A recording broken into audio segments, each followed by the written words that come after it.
Hi, everyone. This is the Kundalini Collective podcast, and this is the second podcast with Michael Bradford. Michael Bradford was a follower and a lineage holder of Gopi Krishna and his teachings. And in the first podcast, we spoke at length about Gopi Krishna and his teachings. And in the second one, we're going to have more of a back and forth where we'll talk to Michael about more detail with Kundalini, its mechanisms, and other related topics. So just to continue from the first interview, Michael. So we were discussing before we started recording some questions, and I think we'll start with this question.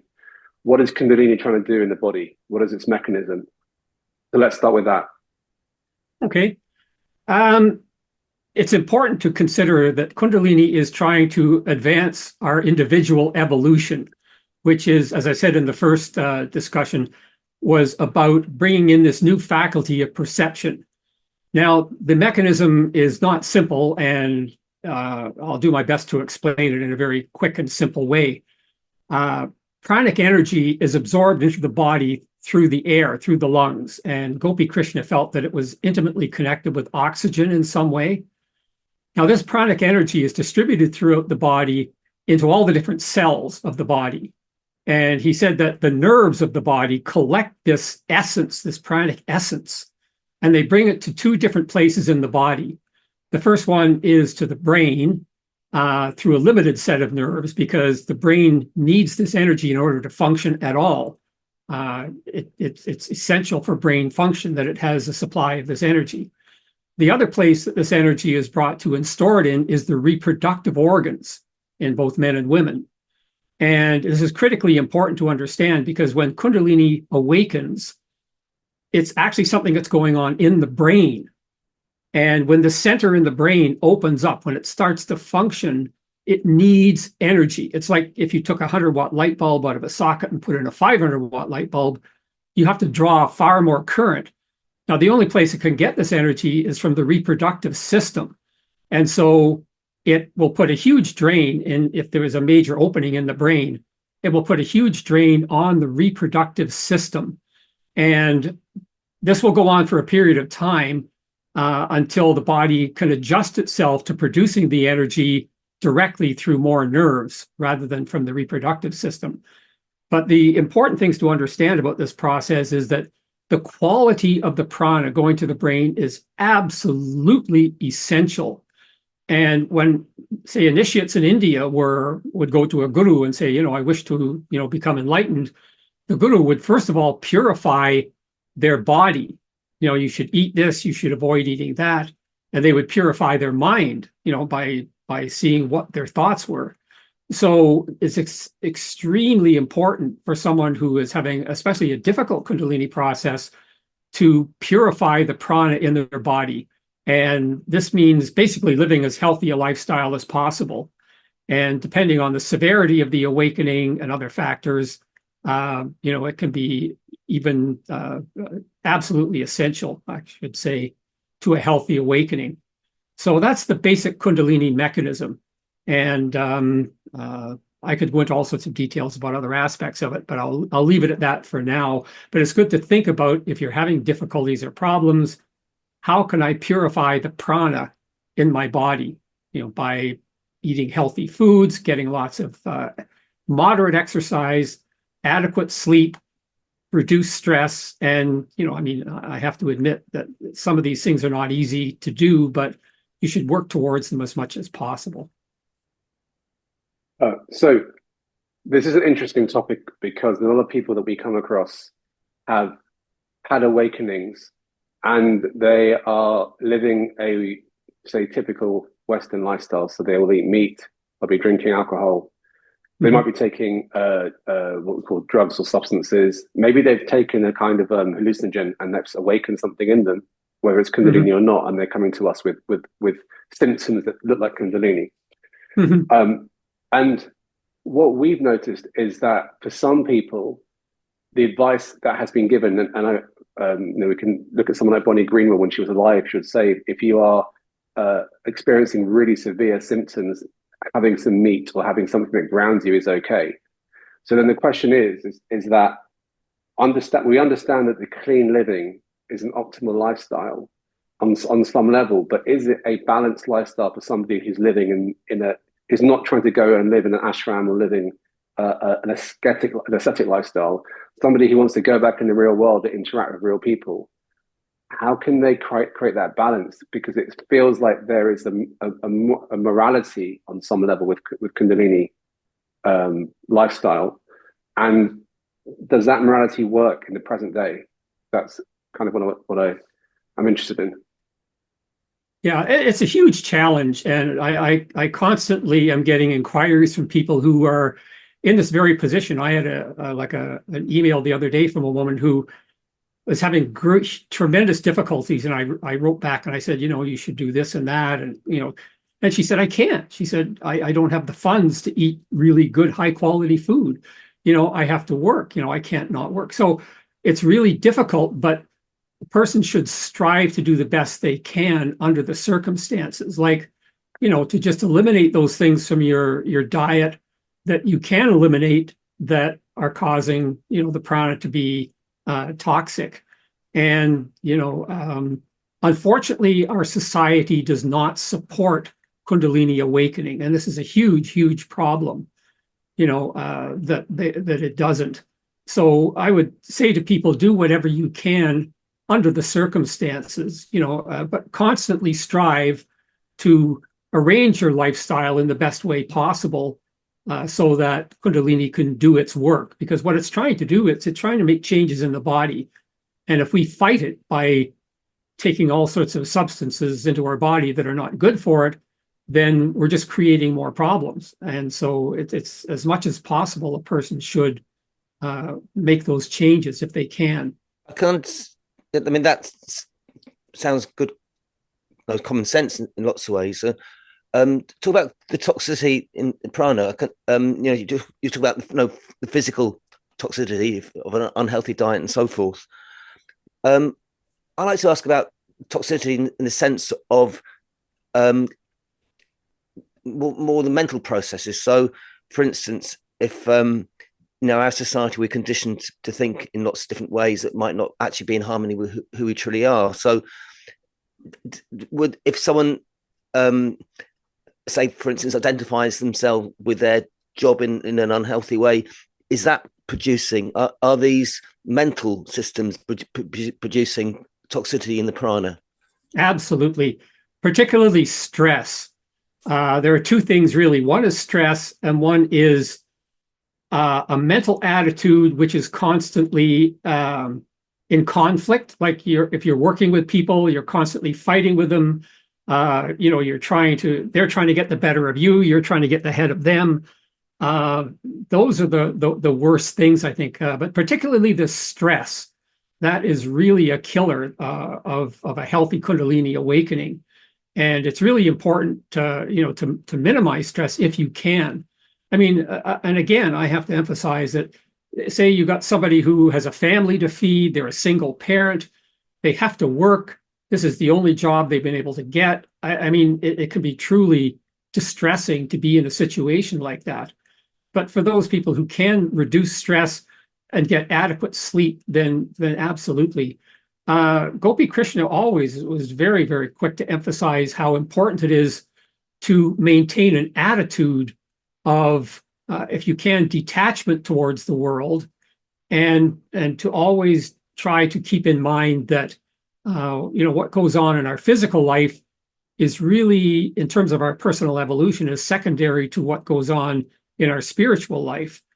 And he constantly emphasized that we really need to be attentive to those things. But again, it can be very challenging for people. But yeah, stress, conflict, lack of sleep, these are all things that affect the toxicity of the prana, and people should do their best to minimize them. Well, that would then set up this question, which is, if people with unhealthy lifestyles are having spontaneous Kundalini awakenings, and I'm going to say that I can look back at my life 20 years ago, and that could be me. Mm-hmm. Why are we having them? Because our lifestyle is not conducive in and of itself for an awakening, as according to the traditional books. So then, if we are birthing Kundalini through an unhealthy lifestyle, what's going on?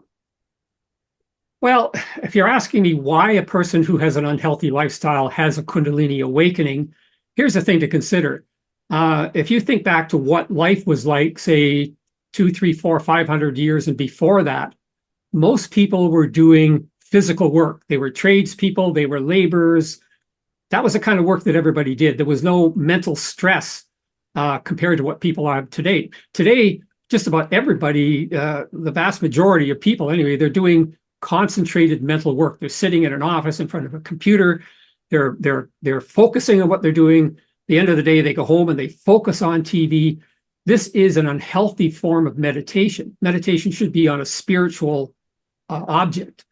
So this constant mental application we have in our modern lifestyle is triggering more and more people to have Kundalini awakening, because it's something that goes on in the brain. When somebody says to me, "Oh, I'm having a Kundalini awakening," I think about the brain, not what's going on at the base of the spine. So that mental application is triggering an awakening to happen, or the person could just be have a particular constitution that's ready for the experience. I met one guy who he went to one TM meeting and he went into a full-blown Kundalini awakening. It took him about 7 years. And the guy ended up with literally the ability to read minds. He did it to me. I was just floored. But 7 years from going to one TM meeting, So you have to understand that it's something going on in the brain. And that's why people who have unhealthy lifestyles have Kundalini awakenings. Oh, sorry, I'm just going to push this point a bit further. Mm-hmm. So I've come across people from lineages of Kundalini from the Indian side. And when I've shown them my spontaneous mudras, spontaneous movements, they acknowledge that I've had some kind of awakening, but at the same time, they say that, but you couldn't have, because you have to have a lifestyle that is first yama niyama, no meat, no alcohol. And according to them, or whether they'll say according to us, you cannot be having this. So then when you say you have to have a healthy lifestyle, I understand that, because that's what the Indian text would say. But a healthy lifestyle obviously is no longer necessary to have a Kundalini awakening. And then just going on your point about the brain, I understand. Have you ever thought that perhaps other forms of awakenings that are not Indian in origin, that may be a brain awakening? So, for example, wisdoms that come from the Western mystic lineages, Kabbalah, for example, they stimulate perhaps brain centers first. Is it possible that what's happening is not a traditional Kundalini awakening, but actually other forms of mystical awakening, maybe spontaneous and maybe accidental, but not a Kundalini awakening? So when people come to us, or yourself and ourselves, they're not actually having a Kundalini awakening. They're having stimulated brain experiences that are perhaps from other forms of awakening from other parts of the world. Well, I think you have to go back to what I said about Kundalini is primarily something that's going on in the brain. And so it doesn't matter whether it's from this discipline or that tradition or that spiritual teacher or whatever. They're all having an effect on what's going on in the brain. So I try to steer away from thinking of Kundalini as something limited to one particular tradition, one particular practice. If you go back to what I said in my discussion from the previous podcast, Kundalini, according to the Indian tradition, which people will understand if they truly study the Indian tradition in detail for an extended period of time, they will really understand that Kundalini Shakti is an aspect of the cosmic creative power that literally brings everything into existence. It's that aspect of the cosmic power which is responsible for the creation of life in the fetus of the mother and for evolution. So how could it possibly be the case that someone could have a spiritual awakening without Kundalini being involved? And for years, at I.C.R, we've talked to people about Kundalini can have a mild awakening over a long span of time with slow and gradual changes where you don't notice any pranic flows in the body. Yeah, I'm a case of that myself. I look back at myself the way I was in high school, and I was at a reunion some years ago, and I was talking to one of my friends, and we were looking at another one of our friends, and he says, so and so, he's just the way he was in high school. And I thought to myself, if somebody said that to me, I would be insulted, because over 30 or 40 years of constant, mental application, I see changes in myself. Like I was able to write a book, Consciousness, the New Paradigm. I never would have thought I could do that. So Kundalini can be very slow and gradual. And I have never had any kind of Kundalini, quote unquote, experience. There was a woman in the States who brought out a list of, I think there was like 18 different characteristics of a Kundalini awakening. And she said, if you have 7 of them, then definitely it's Kundalini. I had 1 of them. So here's me, my whole life devoted to understanding Kundalini, and I don't even qualify as someone having a Kundalini experience by her standard. So it's really important to understand that Kundalini is responsible for all spiritual transformation, because it is what controls evolution. It controls life, the creation of life, and it controls evolution. So it is simply impossible for something like spiritual transformation to happen without it being involved. Then the next question I'll ask you then is, what exactly is Kundalini? Not what does it do, or what is a manifestation? What is it? What is its essence, and how do you differentiate it from something like Prana or Brahman or Satchitananda? What exactly, in your opinion, obviously it's difficult to say, what is it? Well, the answer I always would come back to is that it is an aspect of Shakti. In the Indian tradition, the ultimate Brahman is unknowable. It's beyond time, space, and causality. We can never, ever know it with our brain, our mind, because we live in a finite universe in time, in space, and in causality. So Brahman is above that. It is another order above that. However, in order to make it sort of sensible to our mind, what the Indian tradition did was they said, because our minds think in dualistic terms. We always think in dualistic terms, hot and cold, left and right, up and down, good and evil. The list is endless. In order to understand the unknowable, they said it has a dual aspect.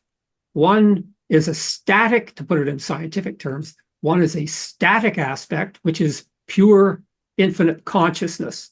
And this they denoted with the deity Shiva. The other is an infinite creative power acting in time and space, which they called Shakti.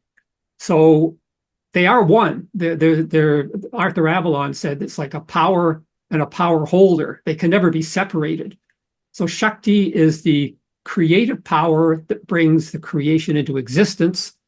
And Kundalini Shakti is that aspect of that creative power, which is responsible for the creation of life and for evolution. So in essence, it is both consciousness and physical processes. It's difficult to really express it in simple terms, but that's, if you're asking what Kundalini is, it's consciousness, an all-knowing consciousness, and its creative power at the same time in those 2 areas. So are you saying in essence it's the creative life energy? Is that what you're saying? Yeah, without it we wouldn't be alive. I mean, Kundalini Shakti is, as I said, it's the aspect of the creative power that's responsible for the creation of life and the evolution of life. And there's another aspect which I called Prana Shakti, which is responsible for the maintenance of life, although they're really just a fine distinction. They're both Kundalini Shakti, but Prana is responsible for the maintenance of life. It keeps our bodies running, but Kundalini Shakti builds the body, and it causes this evolutionary process to happen again later in life if the person's constitution and spiritual practices and all these other factors are conducive. So it brings about a spiritual transformation. So that's really as simply as I can put it, what Kundalini is.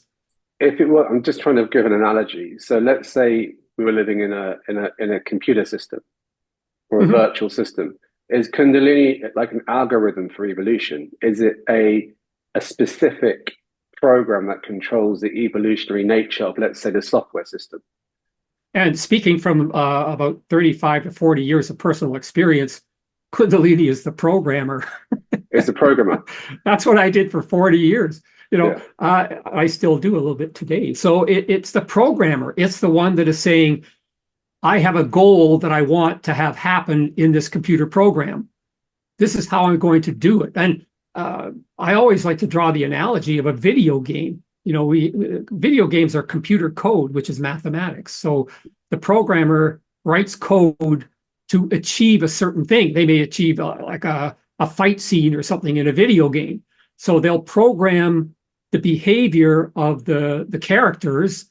One is faster, the other is stronger, but it's Kundalini. This is pulling all the strings. It's controlling everything. It's determining, and then you get them programmed, and then you let individual users of that game, play with them and try and make them work to the best of their advantage. But Kundalini is the programmer.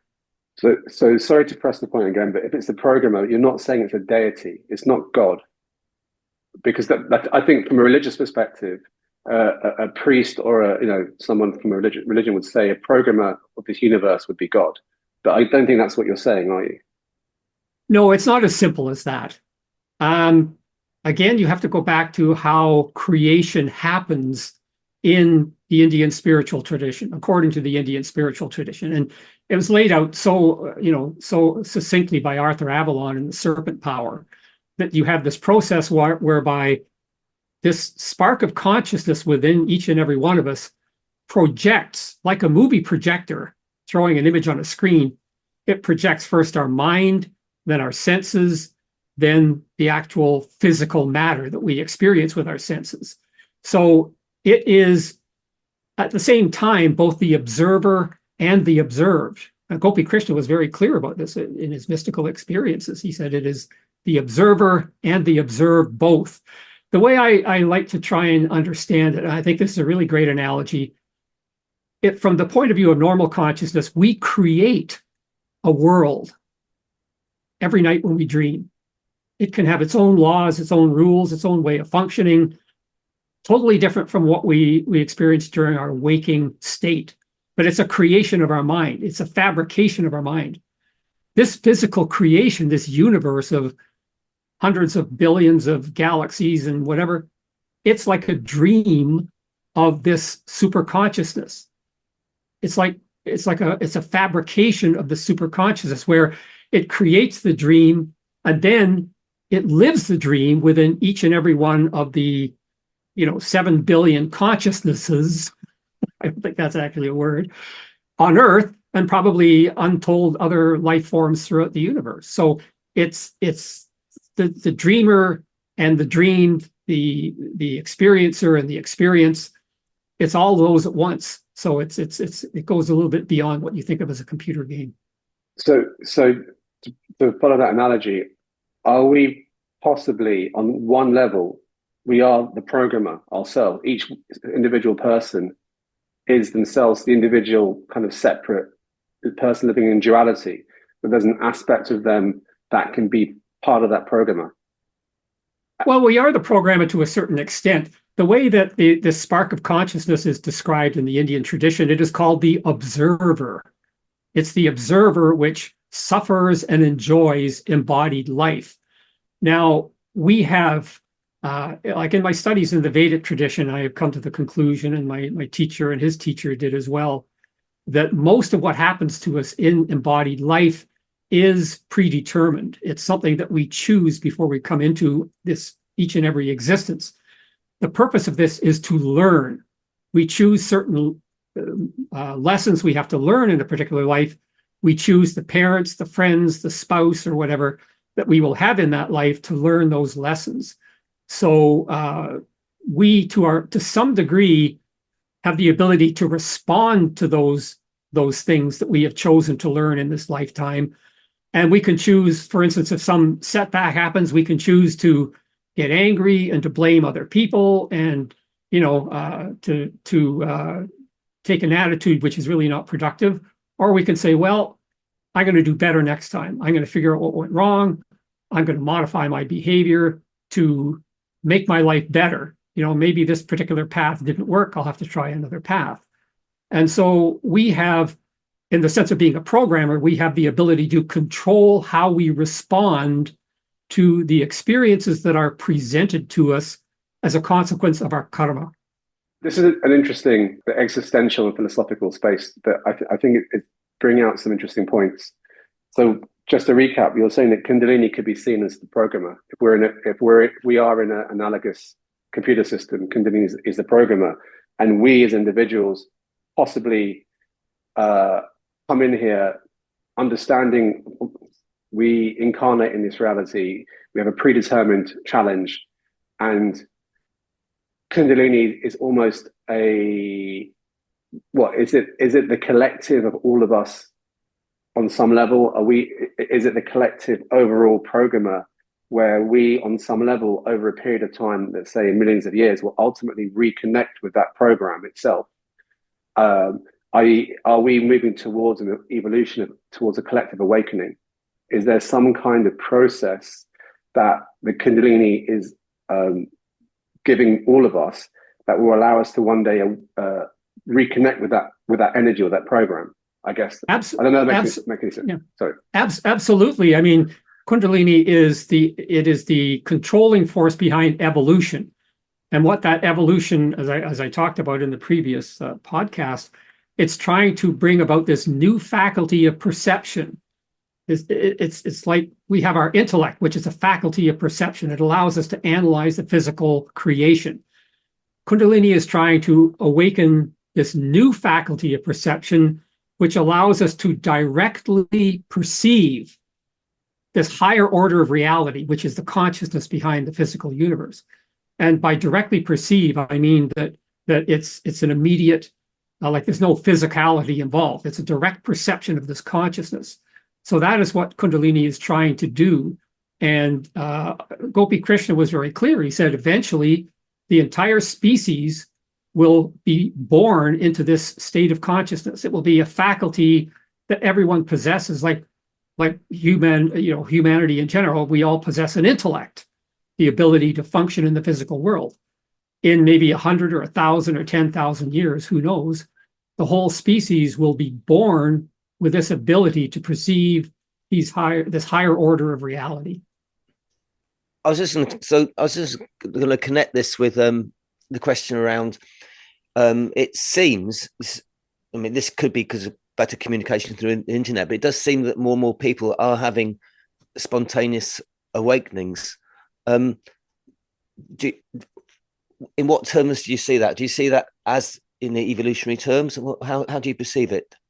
Well, absolutely. And like I said a few minutes ago, because so many people are doing work that requires intense concentration, which is a form of meditation, they are stimulating the brain. They're stimulating these centers in the brain to open up, to awaken. And so because of that, we're seeing more, Kundalini awakenings becoming more and more common.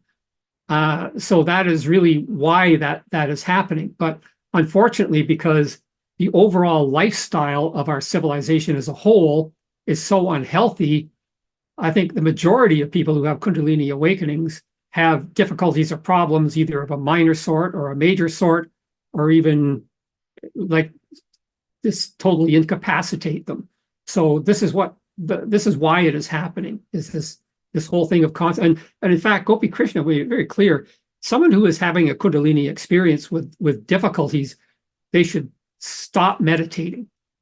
They should stop all forms of concentration and simply try to keep their mind at a level 10, or like do like normal tasks during the day, but avoid concentration as much as possible. If you're having negative experiences, this could be anxiety, it could be like psychic experiences that are really troubling. It could be terrible dreams, like anything like that is happening. You should eliminate as much as you can concentration from your life. So it's really important to understand the role that concentration plays in Kundalini awakening, because it's stimulating the brain. Is there any other culture that you are aware of that has an equivalent concept of Kundalini, or is it only in the Indian culture do you see this concept? Well, the concept exists in many, many different cultures. I mean, virtually every spiritual tradition is oriented towards spiritual transformation. And the way that they do this is they generally prescribe a set of guidelines that you have to live your life by, which, the Ten Commandments, the Noble Eightfold Path of Buddha, all these different ways of living, which are more or less the same, to be honest.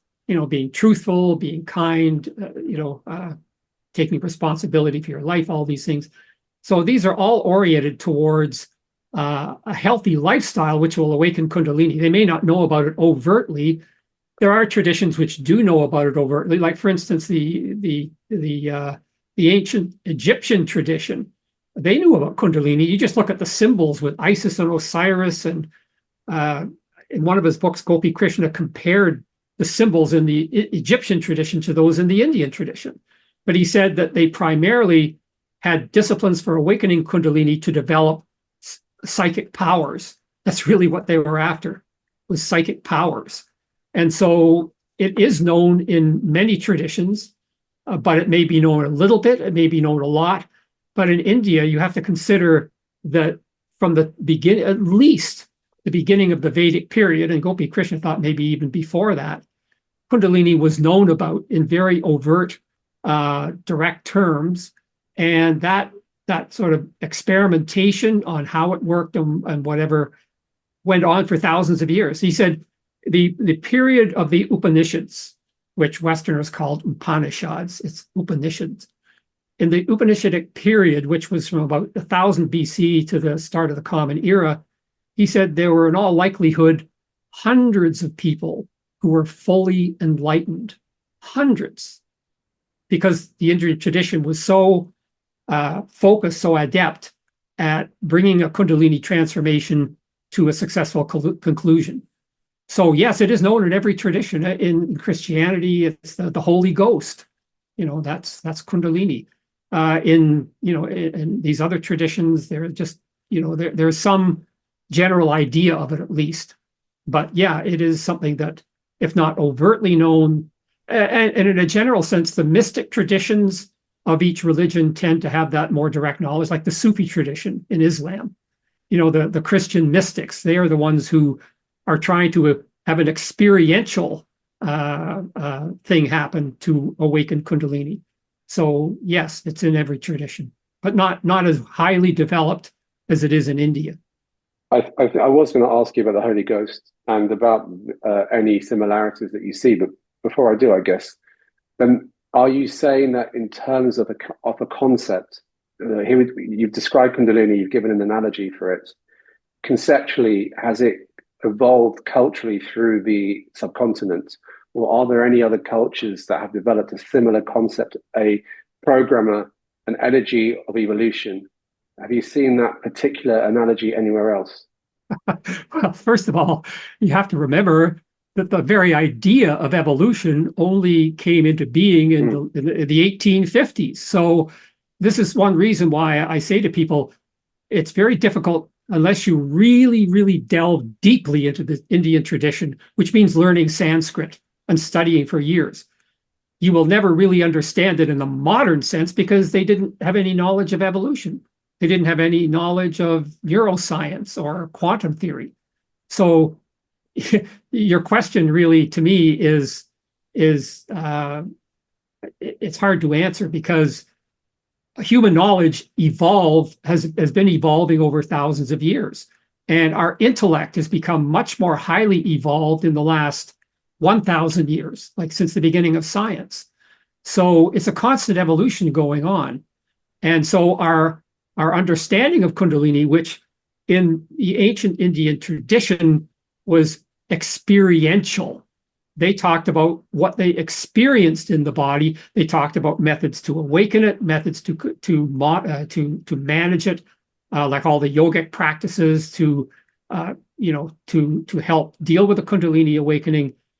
But they didn't understand evolution. So now we have a whole different way of understanding spirituality and spiritual transformation that they didn't have before. So it's an evolution in our understanding that is going on.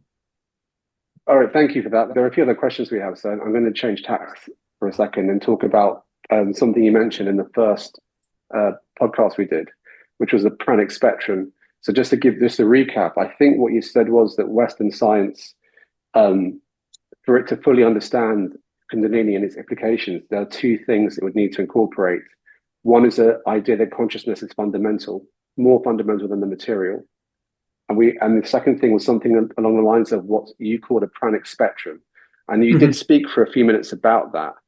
But just to go into it in a deeper level, could you recap what it is and why it's important? And then we can start the discussion. Yeah. Prana is absolutely key to the Indian spiritual tradition.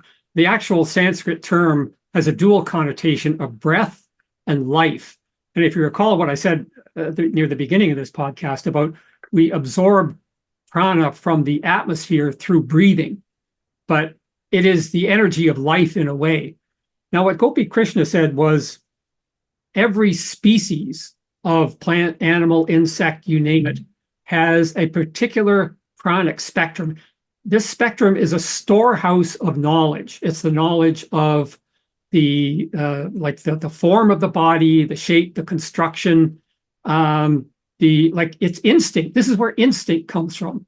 How can you explain how a monarch butterfly in North America, 4 or 5 generations removed from the one that flew up from this little valley in Mexico to say, the northern US, how does it know how to get back to that valley? And it doesn't matter where it starts from in North America. It always goes back to that valley. Instinct is something which is totally inexplicable to modern science. All they'll say is, oh, it must be genetic. But if you ask them how it's genetic, they can never say. They don't know. They can't explain how a gene sequence ends up being a behavior pattern in the brain. There's no explanation. So this pranic spectrum is a storehouse of knowledge about each individual species, with things like instinct, with behaviors, and the physical construction of that species. Within that range for a particular species is a sub-range for each individual of the species, which shows their personal characteristics and what their likes and dislikes are, what their inclinations. Some people are basically happy people, other people's are not happy unless they make other people unhappy. This is a huge amount of our personality. And this, in a way, if you think about it in the analogy I was talking about with a movie projector throwing an image of a film on the screen, the pranic spectrum is like the celluloid, not that it's done that way these days, but in the original, movies when I was a kid, the light from the bulb in the projector shone through a moving strip of celluloid, which was a colored plastic film, and projected an image on the screen. So the pranic spectrum is like that for us as individuals. There is it modifies the consciousness shining through it into these different patterns. It is also a communications medium, which allows us to have psychic experiences where we can have remote viewing, all sorts of different psychic things, clairvoyance, clairaudience, clairsentience, things like that. Precognition, which seems to transcend time. These are all things that happen through the pranic spectrum. And the third aspect of the pranic spectrum is an energy transference medium. And this is something that science will really have to get into understand is how it transfers energy in the body. Gopi Krishna said, if I'm quoting correctly, it is a substance which is responsible for cognition and the transference of energy and sensation in the human body. So it has those 3 different aspects to it.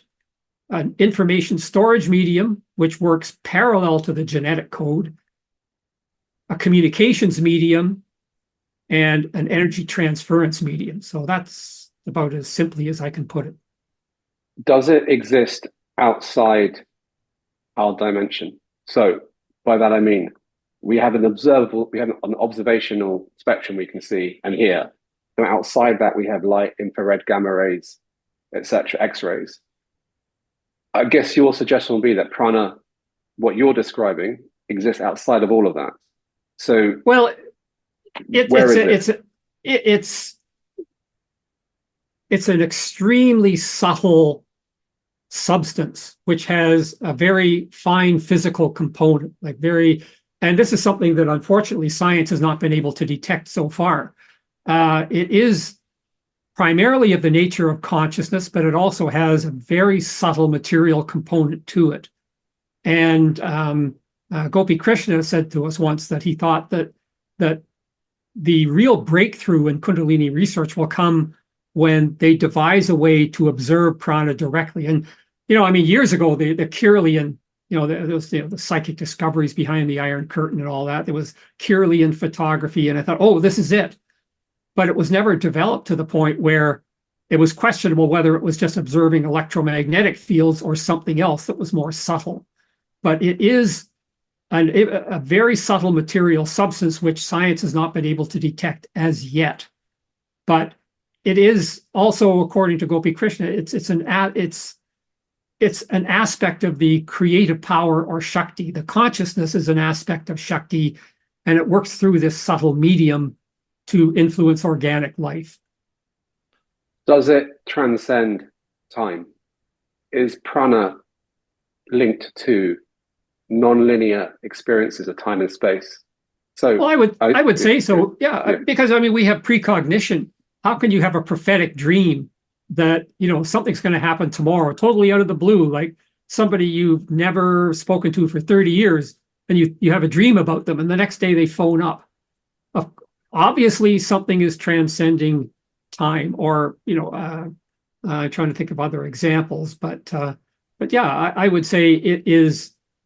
It has an aspect to it which can transcend time, but it's something that we really don't understand it that well. But yeah, I think prana goes beyond the physical. It gets into the realm of consciousness at a very deep level, and the infinite consciousness knows everything that's happening in all places at all times throughout the whole of creation. So if it's an aspect of that, then yeah, it would make sense that it has an aspect to it that it can transcend time. Just in very simple terms, I'm just thinking someone watching this maybe get maybe unlike me, perhaps getting slightly confused between the difference between Kundalini and prana. Could you just say in very simple terms what differentiates the two? Well, prana is the energy aspect of Kundalini.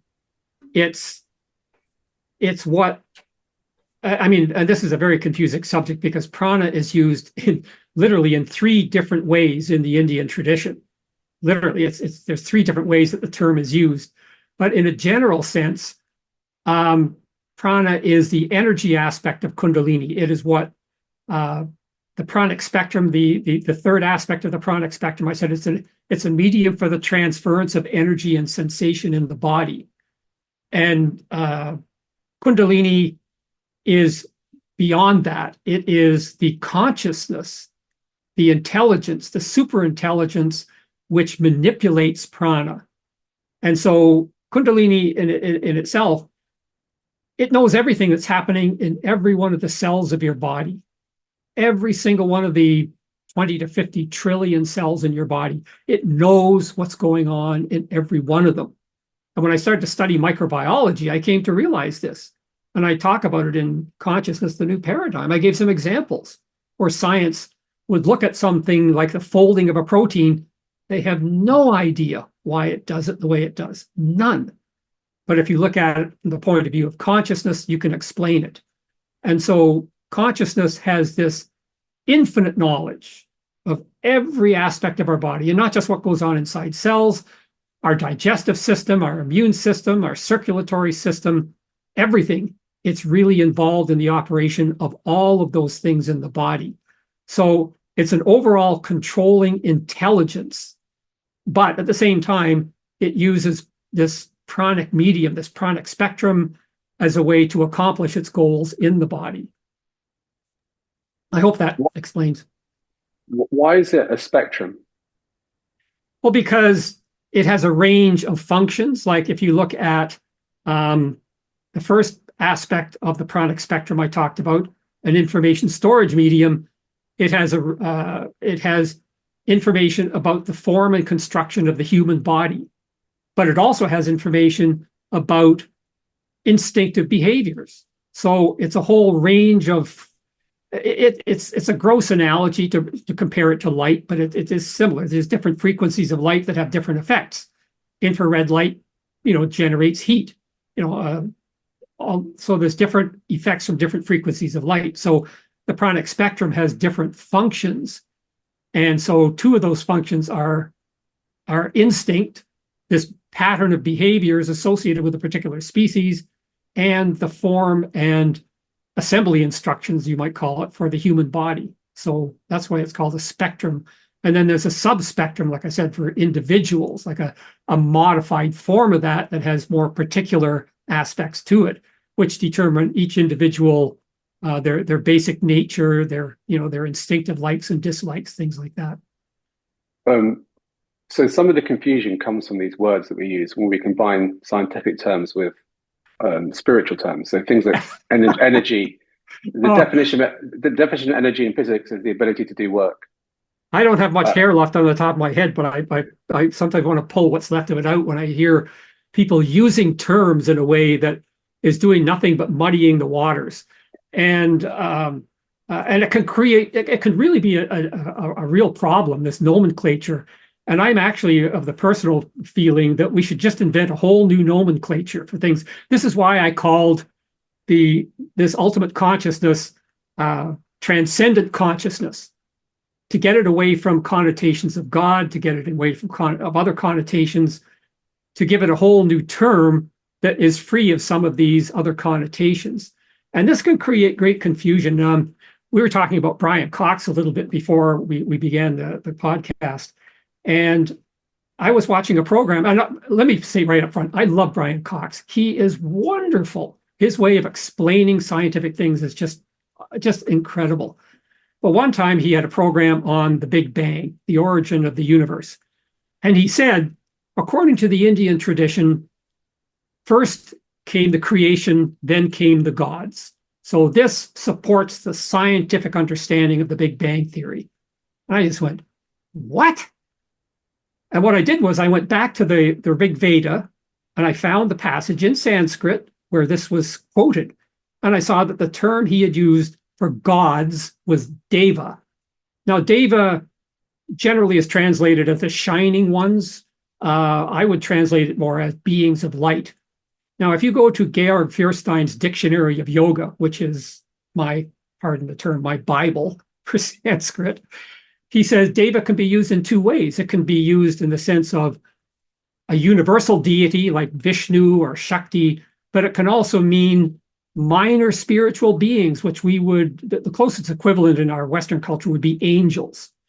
And he said, and if Cox had understood that Deva was translated into the term God, which was really inappropriate for the translation, he would have understood that what he was saying was totally wrong. He was using it in the sense of a universal deity. So he came out, and now he's told millions of people that the Vedic tradition supports the idea of the Big Bang, because he was reading a translation of the Sanskrit and he didn't go back to see what the actual meaning of the word was. This is why I'm saying you really have to go back and learn these terms intimately in order to really understand this properly, or else there's confusion all over the place. It's a terrible state.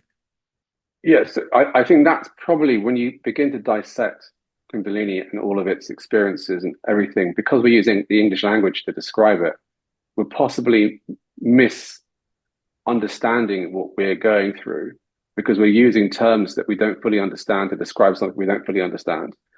So so this is quite a curious phenomenon, and just because you have a lot of knowledge here, my question to you then would be, should we come up with a different word, not force, not energy, something else? Is there another state? And then you might say the word consciousness, and I might agree with you there, but is there another word to describe this phenomenon, that we remove the word energy, remove the word force? What is it then? Is consciousness the best way to describe it? Is there another term? No, the way that I always prefer to describe, I always avoid energy because that's a scientific term. Yeah. Same with force. The term the closest term in English that I have found is creative power. Okay. Power can exist in many different ways. You can say power in the sense of, well, there's so much power going through an electrical transmission line, but there's power in a word. Like apparently there was some back in the Middle Ages, there was some I don't know, the assassins or something, and the head of that order was so powerful that if he wanted one of his followers to kill themselves, he would just wave his hand. Like if you're up on top of a tower, he'd wave his hand to jump. They just jump off. Power. That's power. So power can manifest in many, many different ways. It can be in so many different senses, but that's the closest English equivalent that I can think of. And so I always avoid energy, except in the sense of when I'm talking about the flow of prana in the body, it does have an energy-like effect, but creative power is the closest. And consciousness is the other aspect of the ultimate. There's consciousness and there's creative power. They are one, but our brains need to distinguish between them in order to understand them. Sorry, Alan, go ahead. No, I was just going to again thinking of ways to clarify this slightly, and also going back to our friend Brian Cox, that I mentioned earlier that before we started this, that Brian Cox had said in a program that he believed that life was only in the whole universe was only here on this planet, or complicated life, because there's so many things that had to happen for life to get to this stage it is at now. Would you say, Mike, that he came to that conclusion because he did not have a concept of Kundalini? Would you say Kundalini is really what's enabled things to develop here and probably on many other planets as well? Well, I think Cox came to that conclusion because of the bias in orthodox science against consciousness. They will do just about anything to restrict consciousness from having any kind of reality beyond electrochemical activity in the neurons of the brain. That's all it is to them. And so that is an inherent bias in modern science. Now, I would like to point out that this particular argument he used, that it could only have happened on Earth, is really only one way you could use that whole issue around there being almost no way that something like that could happen.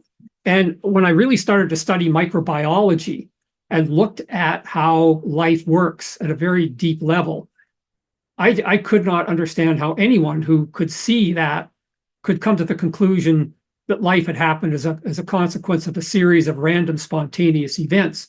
So Cox's argument doesn't really hold up for me, because you could say that the only way that life could possibly have evolved, because it is so unlikely, it would be, I mean, there's no way to calculate the number, but it could be only one chance in quadrillions or quintillions or whatever kind of illions you want to use that it could possibly have happened.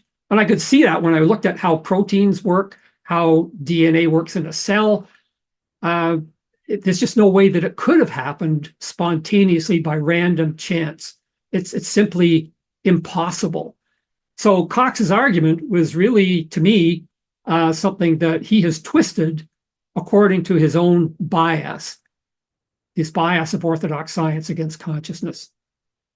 I think what's missing is, from a scientific perspective, they would say there's no empirical evidence for prana or Kundalini, and it's not measurable. And if it's not measurable and it can't be proved or experimented on, then it doesn't exist or it's not relevant.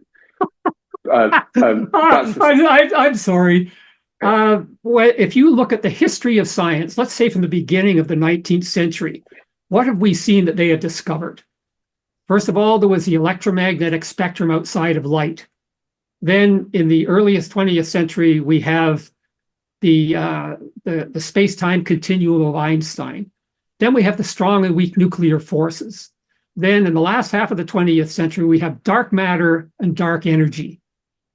these things were undetectable and unknowable to science up until they were discovered. So for science to say, well, it doesn't exist because we don't know about it, it's absolutely ludicrous. It's simply, it's this attitude that science has. There was a book that was written in the late 20th century by was a guy who was a senior science writer for Scientific American. What was his name? Sorry, I've forgotten his name, but he wrote this book, and I think it was called The End of History. And what he said was that, well, we've just about won the war. Science has got just about everything figured out. You know, the war is over. There's just a little bit of mopping up left to do here and there. Well, that's so typical of that attitude, that we've got reality nailed down. We've got it figured out. And time and time and time and time again, science has been proven to be wrong. For instance, I read a quote once from Lord Kelvin. This is back in the 1890s. And he said, quote unquote, heavier than air flying machines are an impossibility. Or even in the 1970s, the head of the Digital Equipment Corporation said, I see no reason why anyone would want to have a computer on their desk. So when science says, well, it can't exist because we don't know about it, to me, it really is a clear illustration of this attitude they have towards their own knowledge. Sorry, sorry for pontificating, but no. Where I'm going to is this. You know, in quantum physics, there's this famous double slit experiment that suggests that the observer might affect the outcome of the experiment. Mm-hmm. Now, there are many interpretations of this, but one of them is by John von Neumann, who suggests that consciousness collapsed the wave function. So what that Mm-hmm. means is that, you know, people who don't know, reality could be described as a wave of possibilities. Mm-hmm. And those possibilities exist. That could be true reality. Consciousness collapses that into one Mm-hmm. possibility. That's one Mm-hmm. interpretation. Yep. Is it possible that our collective consciousness is only collapsing part of the wave function? Is it possible that there is a whole spectrum of reality that we're not perceiving out of some kind of collective choice? I.e., that there's a reason why we're not experiencing it, that Prana cannot be detected, that Kundalini cannot be detected, that there's this unseen world that exists simultaneous to our world that we cannot seem to interact with, that on some level we can see, but they will not, that unseen world does not let us measure it. In some ways that it is us. Absolutely. I mean, Gopi Krishna was very clear that when a person has achieved a certain degree of success in spiritual transformation, prana becomes directly perceptible to them. It's something that they can perceive directly with their mind. And to me, it's a whole area that science, it's kind of like, how can I say, when science discovered the microscope, it opened up a whole new universe of phenomena, viruses, you know, the structure of the atom, everything. It totally changed our understanding of reality. When we have the ability to explore consciousness, then it will similarly revolutionize our understanding of reality and how reality works, because we have these ideas about, you know, how reality works, this physical construct.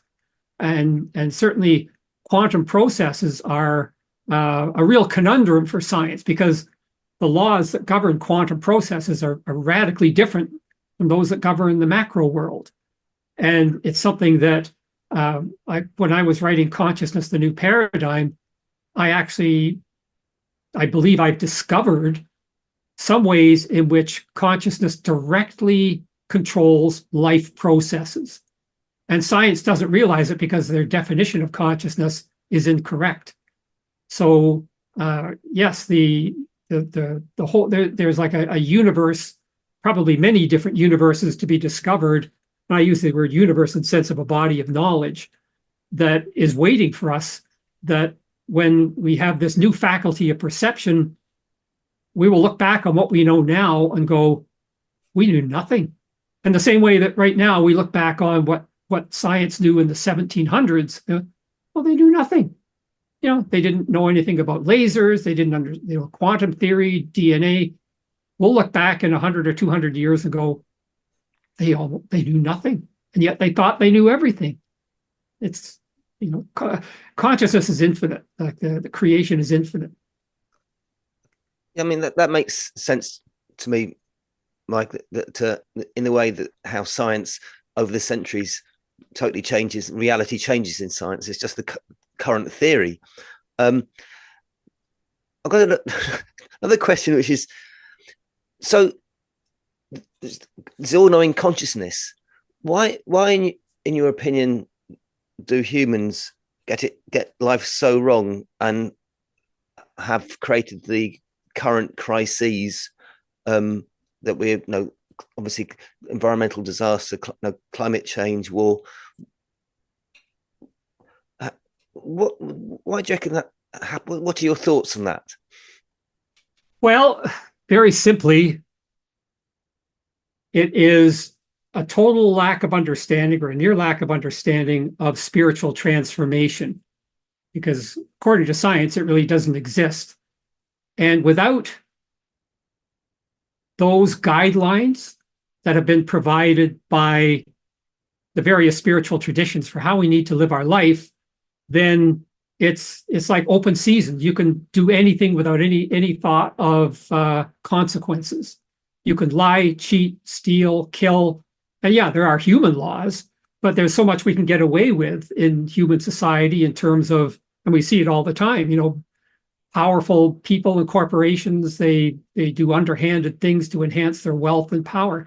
Greed for wealth and greed for power are the two, I guess you could say, the worst evils of our current society. And, in a lot of ways, they're, especially greed for wealth, it's promoted, it's admired. If you're a billionaire, you're terrific. You're more than human. You're almost like a deity. People almost worship you. And yet, what did they have to do to get that? So the reason that the world is in this whole situation, and Gopi Krishna was very clear about this, is because we don't understand spiritual transformation. And in one of his books, called the Kundalini, The Dawn of a New Science, he talked about how revolutions and wars, mostly revolutions, shall we say, are a consequence of what he called obstructed evolution, where you have a repressive regime that's causing great harm, and there's a revolution to overthrow it. He said this is what Kundalini does. It overthrows, it overturns those societies which are anti-evolutionary. It sweeps them away. And we have the whole history of humanity. There's maybe been a dozen great civilizations, like the Greek, the Roman, the British. They controlled most of the world at one time. Then they're just swept down to less than what they were before. He said this is Kundalini at work, and what it's trying to do is it's trying to make humanity a co-manager of evolution. If you look at other species, all other species, they have no control over their behavior beyond instinct. All they could, if they're hungry, they eat. If they're tired, they sleep. If they feel the urge to procreate, they procreate. Humans are different. We have choice. We can be hungry and yet say, well, I really need to eat, but other people are depending on me to do something, and I have to do that before I can stop and eat. We have control over our behavior. And what this gives us is the ability to manage our own evolution. And it really annoys me when I hear people say, well, how could God create a world that's so horrible, where all these horrible things are happening? How can you say that there's a God? And my response to that would be, if you want to bring God into it, then you could say that through the ages of evolution, God has given us the power to control our own evolution, and we have the choice now to make Earth a heaven or a hell. And we are choosing to make it a hell by teaching our children that if somebody has a different race or religion or color or culture, to hate them. That we don't care about the environment.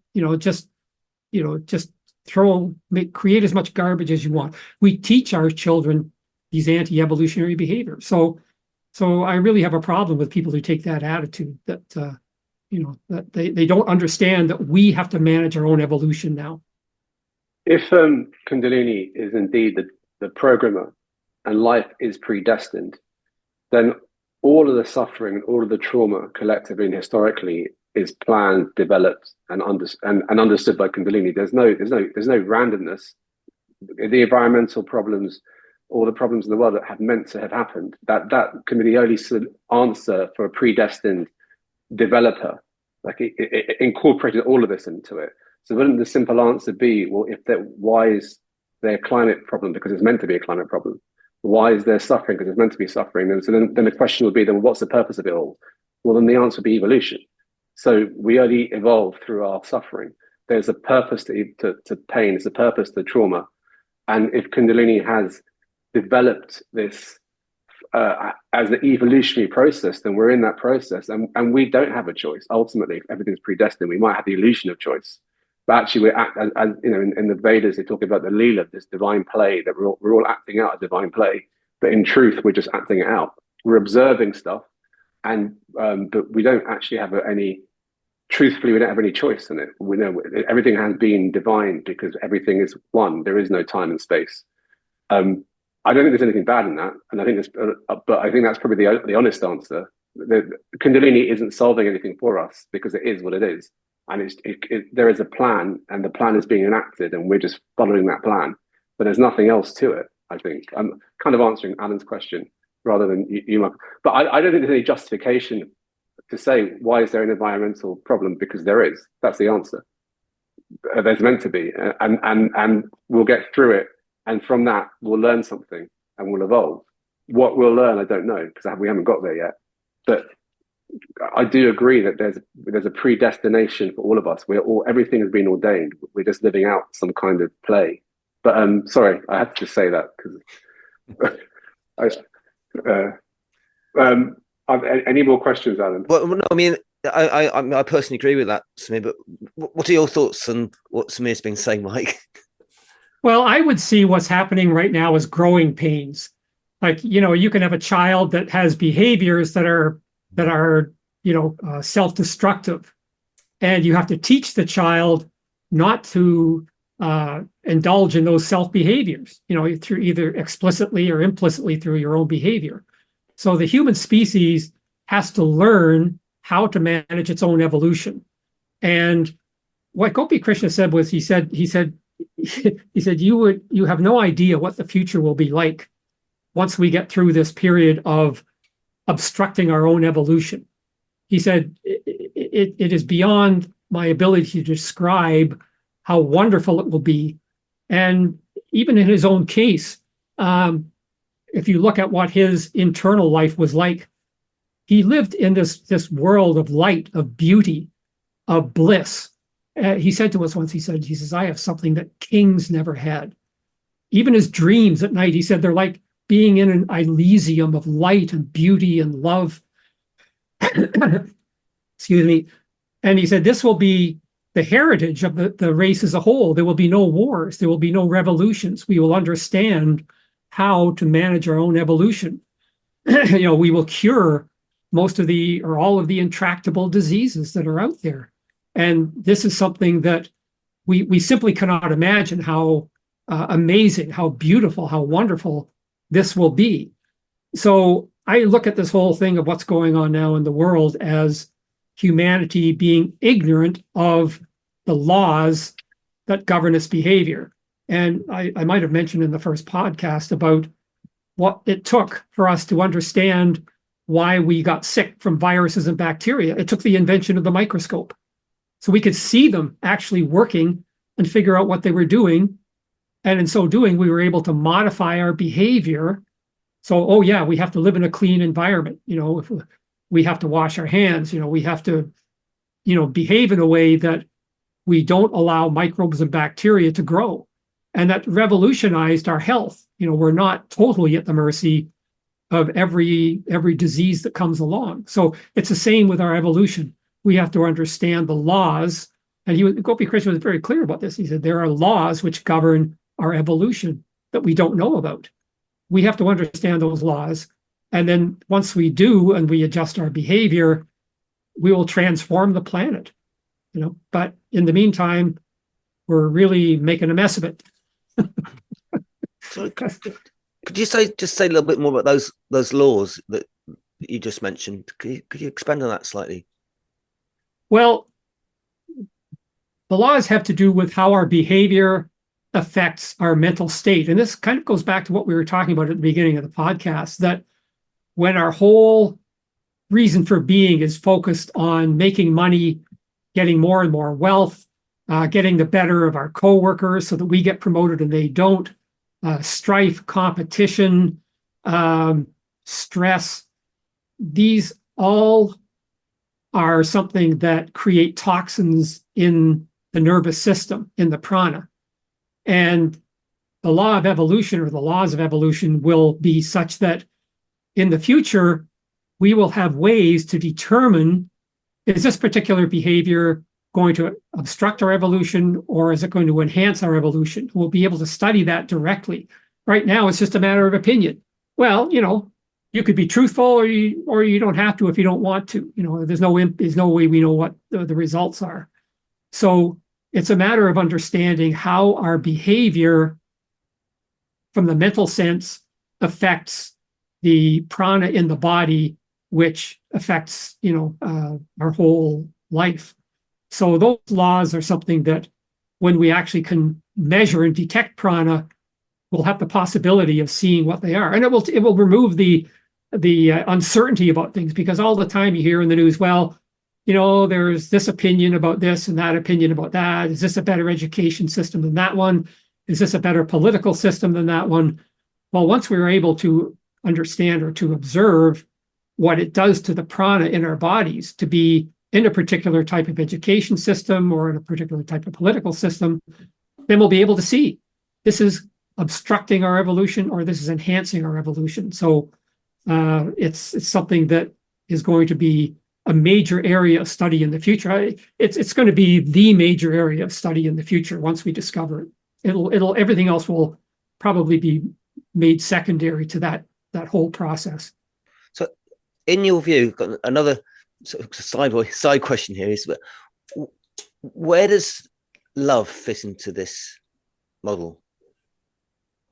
Well, I think I would go back to really the whole basic idea of do unto others. If the whole world lived by that one edict, then all the problems of the world would vanish, pretty much.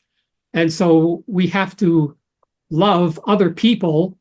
And Gopi Krishna was a really beautiful example of this because, as I mentioned in the first podcast, when in the 1950s, when after he retired from government service, he started setting up these centers for people, particularly women who were disadvantaged by the society. He would take women who were pregnant out of wedlock or who were widowed. He built these centers. He would have teachers come in and train them to do weaving and other arts to make money for themselves. He would find marriages for them without dowries. He did all these things just out of compassion for others in distress. And this is the kind of love that if every member of the human species had, then there would be all the major problems of the world would be solved. It's this being willing to help other people without any thought of reward for yourself. It's so important to have that aspect. And as I said in the other podcast, it's an essential component of a spiritual lifestyle that this higher consciousness expects us to have. If we want to be making progress on a spiritual path, we have to be willing to help other people without any thought of reward. So that's really what you're saying, love. That's the way I define it, is to do that. It might also be to stop associating love with the experience of bliss, because a lot of the time love can be painful, love can be suffering. So I think the concept of love itself might be misunderstood by society, because love can mean many things to different people. It's such an abstract word in many different ways. It is, yeah. Too many different meanings for it. It should be separated out into brotherly love or whatever, Like the sisterly Greeks. love. Yeah. Like the Greeks did, yeah. It would be better if we had a better nomenclature. But yeah. I feel I need to share. I have shared this before, but I have my own little theory on this. In that, in my own little theory, they're multi dimensions, and when the higher dimensions hit the third dimension, it's like a light hitting a big diamond. It gets split up into million little bits, and then love is the energy that tries to bring these bits back together again. And I feel love is actually, I can't put it into words, but it's an essential part of the process. That's how I feel it. It's connecting to a higher dimension because it brings us back together again. Yeah, absolutely. I just want to, we've spoken about many things, so I want to bring the conversation to a close in the next couple of minutes, but I want to bring two analogies from science fiction and fantasy, being a science fiction and fantasy fan myself. One is from 2001, A Space Odyssey by Arthur C. Clarke, and in it he had something called a monolith, and the monolith was on the moon. But in the story of the book and the film, humanity can only discover the monolith when it gets to a certain evolutionary state, i.e. to be able to reach the moon and then dig into it and detect it. And then when it discovers it, it's a clue to a bigger story, a bigger narrative. And the second analogy is a book that I know that Alan loves, called His Dark Materials, where there is this substance called dust. And in an alternate reality, dust has some kind of special place in reality, evolutionary or divine. But in our reality, quantum physicists associate dust with dark matter or dark energy. And in some ways, it's the same thing. It's this unseen realm. It's conscious of itself. It has a divine purpose, but we cannot detect it. So just just combine these two things together. Is it possible that the reason we cannot detect prana or kundalini is because we haven't evolved ourselves to the right space and time to detect it? And we have to be ready for it. I.e., society must be at a certain state of awareness or consciousness to be able to detect it. And the second thing is, could it be dark matter and dark energy? There's 95% of the universe that we can't detect. Could prana, to some extent, exist in that 95%? Well, to answer your second question first, I don't see dark matter and dark energy as being prana, because they're aspects of Shakti, but they're physical forces. They're not intelligent in the sense that Kundalini is. So I would answer that second question that way. As far as the first question goes, it's a subject very close to my heart. It always bothered me when I would watch 2001, the movie, which I used to do time and time again. I used to go to the theater, just watch it over and over again. In the book, Clarke explains how the beings that placed the monoliths on the moon and on this moon of Saturn or whatever, how they had actually evolved. First of all, they replaced their physical bodies with machines. So I guess there was nothing left but their brain in a kind of like a cyborg kind of thing. But then eventually they evolved away from the physical into beings of pure intelligence. And that never came out in the movie, but it was very clear in the book that it was this evolution to pure intelligence, like to consciousness, really, that was behind what was happening, and why this guy in this little pod was grabbed up by this huge monolith and sent through this series of interspatial gates and all that. But it was because the human evolution was on that same track, and this race was trying to accelerate it. So yeah, that to me, it always struck me as something that harmonized with me when I saw it. I mean, like I said, I just read the book, I watched the movie over and over again, and that whole idea, unfortunately, didn't come out in the movie. It was only in the book. Clarke was quite amazing.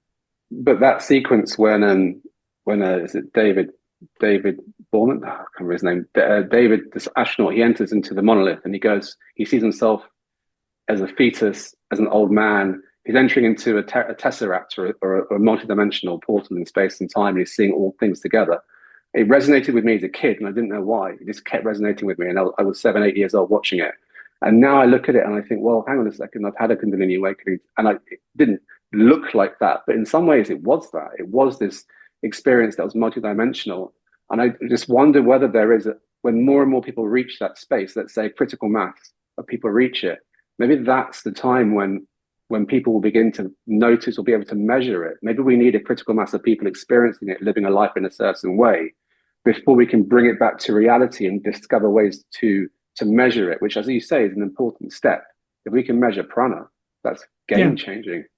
Yeah, to me, I see that the Star Child, I think it was called in the book, what this intelligence, this consciousness did was that it turned Bowman into one of itself, into one of its own species, if you would. It eliminated his physical body, took his consciousness, and put it into this new form. But I think what you're saying about experiential is so absolutely important. And Gopi Krishna said this many, many times. He said, it is only when scientists actually use themselves to experiment on in terms of evolving their own consciousness, because these states are something that are utterly beyond the ability of words to convey, utterly beyond the ability. So it's easy for a scientist to say, well, there's no such thing as higher consciousness or an ultimate higher form of reality. But when you have direct perception of that higher form of reality, you realize that it's more real than the real world. You can't deny it. You absolutely cannot deny it. And so it's really essential that people who are really serious about doing this research experience these states of mind themselves, because until they do, it's just going to be an abstract theory, an abstract concept that has little meaning for them. But as someone who has the experience, it transforms them to the roots of their being. That's what it does. So I really agree, Samir. That's an excellent idea that we need to keep in mind. Just to finish off the analogy with 2001, unfortunately, Arthur C. Clarke changed the story in the sequels in 2069 and 3001, which is the third and fourth book. The monolith becomes a mechanism for another race to come back and attack the planet. I don't know if you read that far. He wrote a third and fourth book. So the monolith decided that the Earth, that the species on Earth was not a nice species, and decided that they all had to be eradicated, and then sent a message that because it can't go faster than the speed of light, it will take 1,000 years for them to get 500 years to get the message and 500 years to come back. So in a way, he ruined the mystery and the transcendent. It became just a kind of alien thing. But the first film is absolutely amazing. I have to say that it's probably my favorite film of all time. Me too. Absolutely. Yeah. Yeah. Thanks. I'll have to read those books, although I may not be able to get through them from what you're describing. But yeah, whoever wrote them missed the whole point of it. They really did. And that's kind of sad, but that's our society. Any last questions, Alan, or points? Well, just going back to the 2001s, would you say that Kundalini is sort of a gateway into that transformation for humankind? Mike, do you see it? Absolutely, yeah. Clarke was brilliant.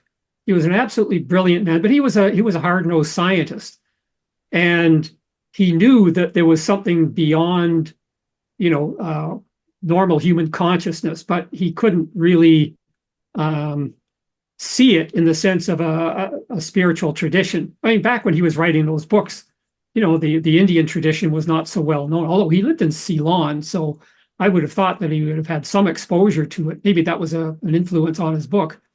But yeah, absolutely. Rather than being transformed by a species that had gone through the transformation, millions of years ago, and was trying to encourage humanity to do the same, he's taking it in that sense, rather than that consciousness is an aspect of that it's a higher form of reality, which is basically doing the same thing.